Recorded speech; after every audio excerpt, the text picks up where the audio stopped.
যেমন তেমন কলস নয়। তাহলে কেমন কলস গো? নতুন দেবীর কলস। এই কলস যদি পূজা করা যায় না, জানো আমাদের এই যে ভাঙা বাড়ি দালান বাড়ি হবে, টাকা পয়সা সোনা চাঁদি একবারে অভাব থাকবে না, বুঝলে? এই বুঝেছি বুঝেছি, আজকে তোমরা দুই ভাই মাছ না ধরে জুয়া খেলে আমাকে বুঝাতে এসেছো। এই সত্যি করে বল, তোরা দুই ভাই কোথায় গেছিলিস? সত্যি করে বল, জুয়া খেলছিলিস? শালা ই নারী না আনারি রে। শালা কান ধরছে, কান ধরলে আমার হুঁশ হয়ে যায়। ও আয় ভাই আয়, আর ধরবো না। ভালো করে বলছি, আচ্ছা বুঝিয়ে বলছি। তুই না আমার ছোট ভাই, হ্যাঁ। তো দাদা যা বলছে সত্যি না মিথ্যা? সত্যি বলছে, সত্যি। সত্যি কি গো? হ্যাঁ, তবে মায়ের কি করতে হবে এই ঘট নিয়ে? পুজো করতে হবে। পুজো করতে হবে।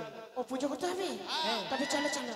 কামান টামান করে এসেছ না, এই, এই আমরা- শোনো, পরিষ্কার হয়ে- মাছগুলা নিয়ে এসেছি, বিক্রি না করলে টাকা পয়সা না হলে পূজার সামগ্রী কিনবো কি করে? ওটাই কথা আমি বলতে চাইছি না। হ্যাঁ মাছটিকে আমরা দিন আনি দিন খাই, হ্যাঁ, মাছ বিক্রি না করলে তো আমাদের কিছু খাবার হবে না। মাছটা বিক্রি করে টাকাটা নিয়ে আসো, আমরা পূজার সামগ্রী কিনতে যাচ্ছি, বুঝলি? ঠিক আছে, মাছ ভাই। বেচাই পয়সা নিয়ে আসবি। হ্যাঁ ঠিক আছে, আমি বাজারে এদিকে আয় ভাই। যাবো পাড়ায় পাড়ায়।